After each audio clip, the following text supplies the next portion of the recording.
But I think I just cracked the entire case, and this whole video will show you the truth, what the D truly stands for, and why it's so significant to the entire world of One Piece. Not to mention, Oda has done such a good job with involving the Will of D into the story that it's been involved since chapter 1. Now, the reason why I was able to figure out the true meaning of D was me rereading Wano. We learned so much about Joy Boy, Sun God Nika, a bit on the Void Century, and even Laugh Tale specifically. All the major mysteries in One Piece started getting big clues in Wano, so I started questioning myself. What about the Will of D? I mean, we got an appearance from a new member in Rocksteady Zebek, but I'm talking about a true meaning. Something that can easily help further advance what we already know, and that's when it finally hit me. The Dawn. And no, before you guys even try to pull it, I can already feel your eyes rolling. My answer for what D stands for isn't exactly Dawn, as some people in the community have already theorized. So chill out real quick. But to be fair, Dawn is in fact a piece to the entire puzzle, and a pretty big one at that. Like I said before, that the true meaning of D has been around since chapter 1, so has Dawn. If you literally go back to the very first chapter, you'll see the title itself and understand. Romance Dawn. There's also the fact that Luffy is from Dawn Island. Dawn refers to the beginning of a new era, a new phase of life, and we also see Oda start off with Roger's execution, the beginning of the greatest pirate era in history. What made me realize all of these connections early on about Dawn was Wano, and more specifically, Toki's prophecy. Toki's prophecy has many pieces of symbolism,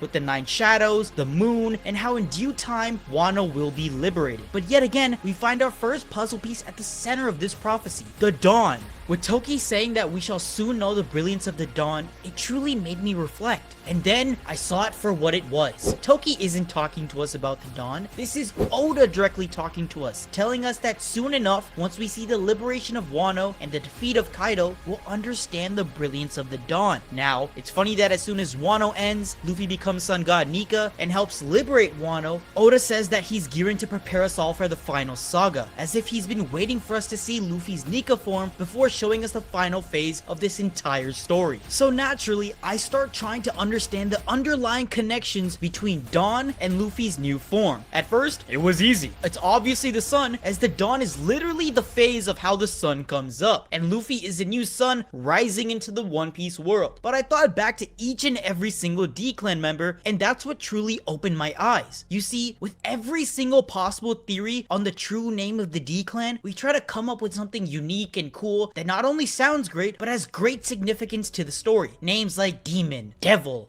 and others that I can't really remember. But the one thing that has the most thing in common out of all of them is that they can't easily unite all of the D-Clan members we've seen in the story. Some are able to unite most, but there isn't one meaning that truly holds the same meaning and symbolism for every single D-Clan character. And that's why it's so tricky to figure out. I mean, let's go through all the D-Clan members themselves to show how difficult it is for connections to be made. First, you've got your good guys like Luffy, Ace, Garp, Dragon, Roger, Rouge, Saul, and if you want to put him in this category, Law. Then you've got your bad guys like Blackbeard and Rocks. You've got some of them who want to be free pirates, some of them who want to rule the world, some who I have no clue how they even made the list, I'm looking at you Rouge, and some who have completely different philosophies in life than one another. All these differences truly make you confused, and if you keep trying to tie certain aspects of their character to one another, we'll never figure it out. So when we go back to a name like Dawn, it wouldn't work for everyone, as there's clear contrast to the name, like Blackbeard for example, who embodies the true ideology,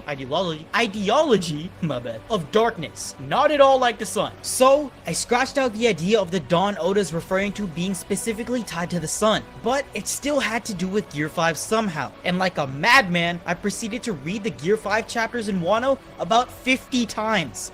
And no, I'm not kidding. I restarted back at 1043 for the 51st time, and then it finally hit me. The drums. The drums of liberation were the key puzzle piece I was missing. It finally all started making sense to me. Drums in One Piece have also been prevalent since the beginning of the series. So I tried to hone in on everything drum related, both in Wano and in the series as a whole. There's obviously the Taicho drums, which we saw at the festival in Wano, which are quite symbolic in Japanese culture, as well as within One Piece lore as well. And there's also the entire arc of Drum Island. So, after researching everything drum related in One Piece, I narrowed down my perspective to one drum. And that's the drum sound in One Piece. Every major moment, reveal, crazy event, or just a shocking piece of news that's in the One Piece story, the drum has always been there, with their dramatic sound effect being put in the background of every panel. And that's what drew me even closer, the onomatopoeia for the drum noise. So I looked at what it was in Japanese, and lo and behold, the sound itself is called dawn. But not dawn like D-A-W-N, but spelled D-O-N. Yup, I believe that this is the true name that represents the D-Clan, and that Oda,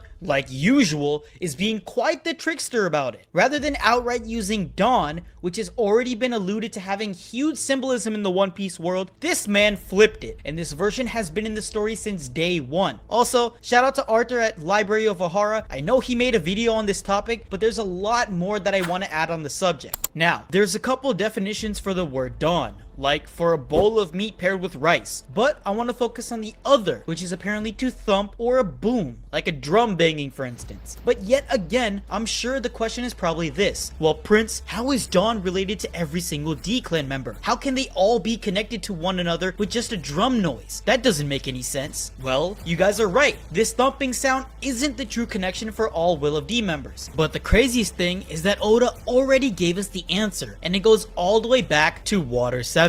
I'm sure some of you are already catching on, especially if you're a Franky fanboy, but for the rest of you, let's take a little trip down memory lane, all the way back to Franky's flashback to meet one important person. The person who held the secrets to not only the ancient weapon Pluton, but his way of life hid the secret of the Will of D. Let's go back and look at the amazing life of Tom-san. Tom-san was an overall great character, but as many of you know, he had a saying that truly exemplified him as a character, and that saying was to do things with the dawn. Throughout his life, he had this motto to be resolutely proud of the things he's done, the time he's invested, and more importantly, the ships he's created. This will of his was then inherited by Franky, who was able to directly impact many other characters with his dawn attitude. Now, the most crucial moment we see Tom-san talk about this dawn attitude was when he was proud to be involved with the creation of the Pirate King ship. And he's right in every way. And after going back to see his will directly, I realized that this moment is the exact definition of dawn that Oda wants to give us. Dawn stands for the idea of being resolute and proud in one's own actions,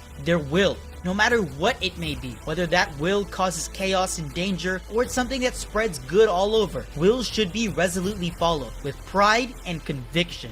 Now, that's a very interesting definition of the Will of D because it applies to each and every single current Will of D member. So far, we have 10 confirmed Will of D members, and so far from what we know of them, each and every single one is resolutely proud of the wills that they have and their actions towards the world. Let's start off with probably the easiest Will of D members, and that's Luffy, Ace, Roger, and Garp. Luffy is probably the easiest person to see have a dawn attitude, as he's always very headstrong on his decisions, both important and silly, but he knows exactly what he wants to do, and nothing can ever waver his will. Same thing applies to Roger and how he was hell-bent on finding a mythical treasure he didn't even know existed, but he stuck with it and gave us the greatest pirate era in history. We then have Garp, who is amazing at his job as a marine, a true testament of justice, and he's so prideful of his will that he doesn't even take the promotion to admiral because he knows that by doing so, he would have to follow the orders of the Celestial Dragons. Talk about willpower. Plus, the whole Marineford arc, he had to stay true to his philosophies in life, even though those same philosophies opposed those of his grandsons, which was obviously very tough for him. Let's move to Ace, who very similarly to Luffy knows exactly what he wants and the actions he needs to do in order to achieve his wishes and will. I mean, who the hell tries to keep killing Whitebeard after failing multiple times, but he still kept doing it to prove it?